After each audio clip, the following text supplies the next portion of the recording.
The Boeing 747-400, one of the biggest aircraft ever to fly. But things aren't always as they seem. At 5.6 metres, don't expect to book a seat on this flight. This Boeing is the world's largest radio-controlled model of a jumbo jet, built here in Perth by Andrew Hertzfeld. It's taken 2 years, lots of hours, lots of elbow grease and lots of cups of coffee. Andrew, the level of detail in this is incredible. Yeah, Sinead, part of the fun of building scale model aircraft is to replicate the detail of the aircraft as much as possible, right down to the writing on the doors.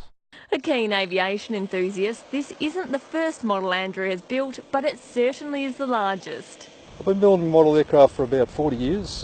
Started just by folding up pieces of paper and throwing them off the balcony at home, and progressed through to building very basic radio controlled models.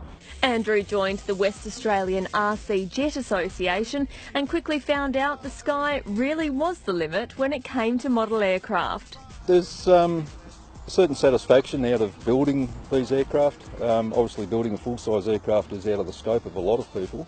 However, with a model, your imagination can take over. These jets are powerful and fast. Some can fly in excess of 500 kilometres an hour. Others can perform impressive manoeuvres.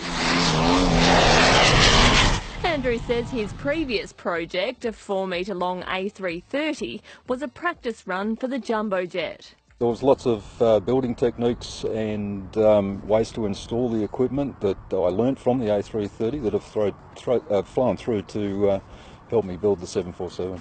The jumbo jet was built from scaled-down plans of an actual full-sized Boeing 747. The main difference, of course, is there's no in-flight catering on this flight. It takes 62 metres of wiring, 75 electronic components, 20 litres of fuel and 4 miniature jet engines to power this 65-kilo beast.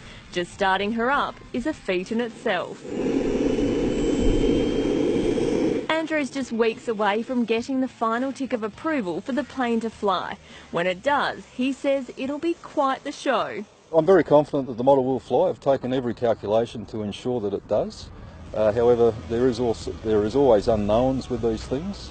It's not takeoff Andrew's worried about. I mean, the model will fly, but it's all up to the landing.